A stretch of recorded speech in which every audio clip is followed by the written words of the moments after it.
Hey everybody, I just want to announce a special week coming up for me.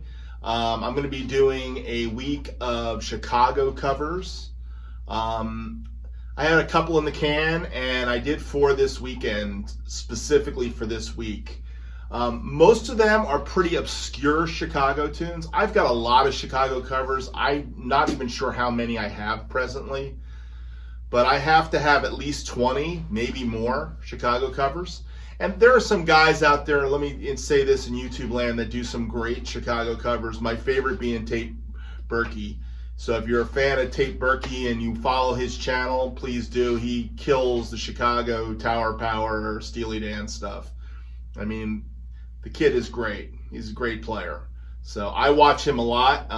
He actually really gets it note for note. But the difference between me and a lot of the guys that do Chicago stuff on YouTube is that I really believe that in my 45 years of playing, Danny Seraphine being my #1 first drum hero, I really have a lot of him inside of me. I got him, Steve Gadd, Jeff Beccaro, John Robinson, all the studio guys. You know, that stuff comes out. And those are the guys that I kind of followed. Hal Blaine, you know. But Danny Seraphine's got a special spot in my heart. So when I approach Chicago covers, here's how I do them. And most of these actually all of these Chicago covers came from the same place. When I work on a Chicago cover, what I do is I sit here, I turn the camera on, and I start playing it like I'm in my mom's basement. That's the way I think about it. It's like being at mom's house, playing drum covers off of my stereo. I have my little record player here, and I put the needle, and I just start playing. And I used to play everything from Chicago Transit Authority all the way up to Chicago 14 and through college. I would put those albums on and learn lick for lick on the weekends. And I learned a lot of songs. And the funny thing about this is all of these covers come from that world this week. So the first cover, I'm not sure what order the covers are going to be in, but one of the covers is a tune from Chicago 6 called Hollywood. Nobody really knows the tune. It's kind of an interesting Danny Seraphine thing. Danny was doing a lot of studying in New York for Chicago 5. When he was in Chicago 5, they recorded in New York City, in Columbia Studios in New York City, I believe. And he was taking lessons with Joe Jones. So he's listening to a lot of jazz. And you hear a lot of jazz on Chicago 5 and a lot of jazz on Chicago 6. This has a little bit of a jazz flavor, Hollywood. Really cool tune. I'm putting my vibe of what I heard Danny doing and what I tried to play as a kid. Now, going back to Chicago 5, I also did a cover of All Is Well. All Is Well is an interesting tune. It's kind of got some odd time signature stuff. Believe it or not, I really didn't count out the odd time what it is. I'm not sure if it's 5 or 7. I just kind of know it. So when I was playing this song on camera, I just kind of fell into the groove of it. Played it with a kind of a minimalistic kit, just a 12, 14. I used my Pisces on this one with some on an angle, kind of like reminiscence of some of his 70s kits, even though he always had 2 floor toms. He was a 2 floor tom guy all the time. But, and he also had this extra little concert tom thing he used to do with his 12, 14 kit, you know, the black one, the black Slingerland kit. But I kind of he had a jazz approach to that tune, so I kind of gave it that. Again, it's me playing Danny. That's the way I think of it. I don't try to be Danny. I have his influence in me, so it's me playing along to Danny. Another cover that I just did this weekend was In the Country.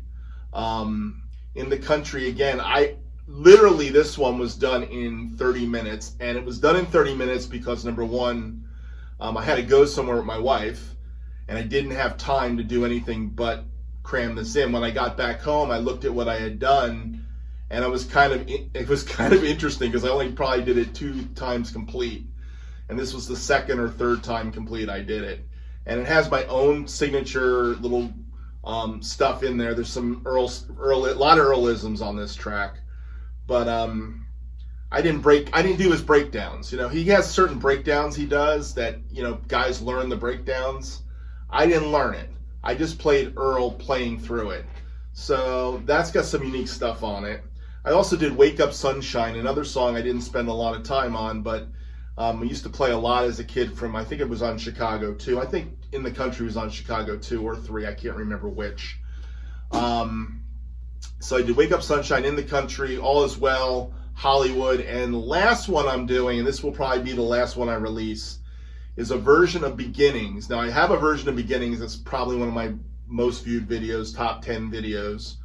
I did it years ago, and that version of Beginnings is from the studio album Chicago Transit Authority, and it was not drumless.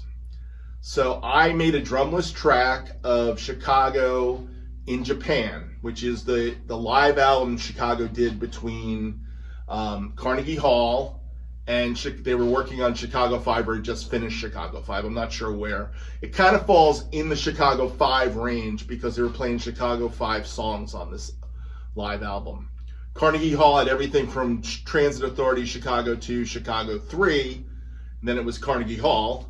And then they did this live album live in Japan with Sony Records, Sony Columbia, and it was only released in Japan. I bought it as a kid. I had this album. It cost me $30 as a child. Now I know albums cost $30 today, but when I was a kid, albums were less than 10. I can't remember if they were $6 or $7 an album. So this paying $30 for an import album was a big deal, by the way. So I saved up my money and spent $30 on an album I wanted to have, which was Chicago Live in Japan. And I used to play this all the time at my mom's house. I cannot believe how fast they played Beginnings. It is burning, this tune. And he was doing 16 notes with one hand. It was just killing. Some killing Danny playing. I could not cop it. At 60 years old, I cannot cop that. I tried. Did the best I could. The stuff he was doing with his foot. Danny was known for his foot playing, and he just played lots of stuff.